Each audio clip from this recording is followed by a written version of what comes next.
a daytime review. A daytime review, kids. Why is that? Well, my new cinema is a Cineworld cinema, as I mentioned in my previous review, which I did last night. And it actually has films that start earlier in the day than my previous cinema used to. So I was able to come and watch a film during the day and still get back in time for the school run. Win! What made it even better, I was the only one in there. Yes, please. Private screening, just me. Whole screen to myself. Delightful. So what, I'm going to apologise now. I'm not looking my best. As you can probably tell from my voice, I've got a massive cold. Just general malaise going on here. So if you could just ignore that. Treat it like a podcast. Maybe just listen to this one. Put your phone face down. Just listen to my croaky tones tell you about a film called Saturday Night. I have been wanting to see this one for a couple of weeks. I'm really glad I got the opportunity. This is the story of how a bunch of 20-somethings pulled off an extraordinary feat in 1975 when they put on air the first ever episode of NBC's Saturday Night Live. Now, Saturday Night Live, I think it's fair to say, is an institution. It has now been running for 50 years. It has seen the brightest stars of stage and screen and comedy and music come and go. To guest host SNL, as it's now known, is an absolute honour. But once upon a time, it didn't exist. And one man and his wife decided that they could do something bold and different and ballsy if given the opportunity. And they are given the opportunity. They are given midnight on a Saturday on NBC to put on 90 minutes of live comedy and music. And at the time, this was absolutely unheard of. What went out on Saturday nights across America were chat shows and pre-recorded stuff and, you know, well-established stars who had honed their craft for years and were kind of, you know, the faces that America expected to see. And what's so funny watching this film, apart from the film itself is very funny, as you'd imagine, is that the cast of the first ever Saturday Night Live, the comedians who were getting ready to go live across America for the first time, majority of them went on to be household names. And it's unthinkable to us, to me now, sitting here in 2025, that these names were ever unknowns, that America was seeing them for the first time. But that's genuinely what was happening. So if I was to say to you, Billy Crystal, Dan Aykroyd, Chevy Chase, John Belushi, to name but a few, those are the guys that were behind the first ever episode of Saturday Night Live. Or rather, Lorne Michaels was the driving force. He was the visionary. His wife, it's complicated, she was the writer. And they had all this incredible talent. Lorne had kind of gathered them, met them, and he brought them all together to do this unheard of thing where they were going to have sketch comedy, they were going to have live music, and it was all going to be done absolutely live on a Saturday night. This whole film is the build-up to them going live for the first time.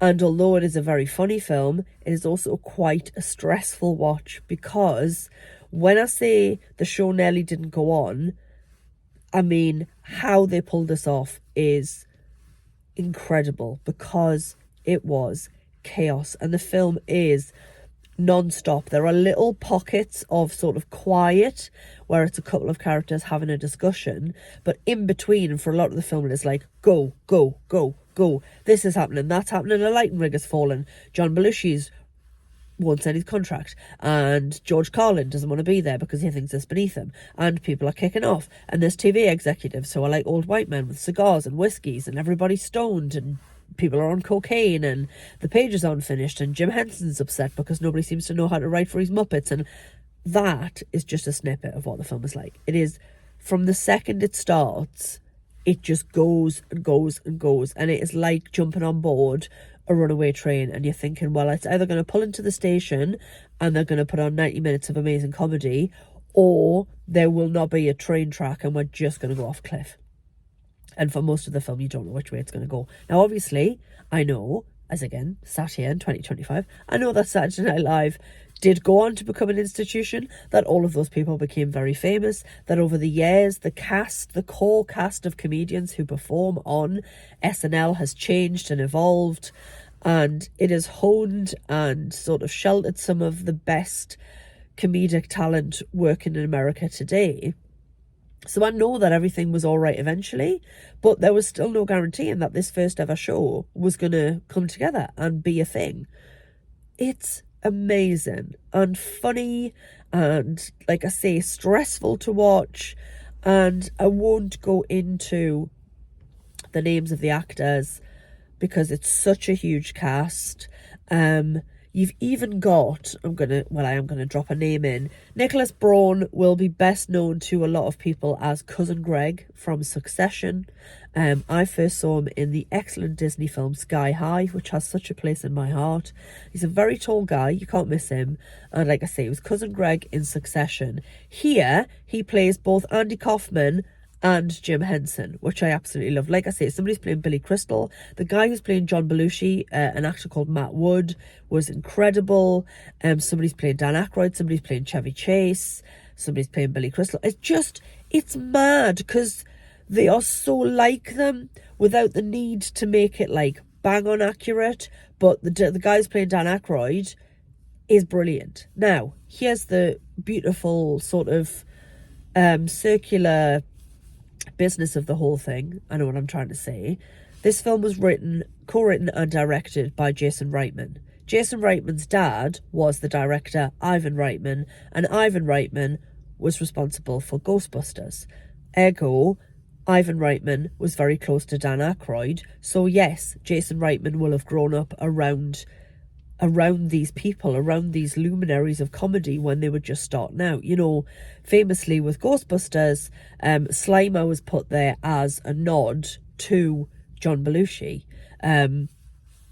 Obviously, Saturday Night Live is where Dan Aykroyd and John Belushi developed the Blues Brothers. Like, the legacy of Saturday Night Live is wild. Like, most recently, we've just had a special show hosted by Timothy Chalamet, who guested not only as a guest host but also as the musical guest and performed songs he did Bob Dylan songs. He didn't even do stuff from a complete unknown. He went rogue and did his favourite deep cuts of Bob Dylan.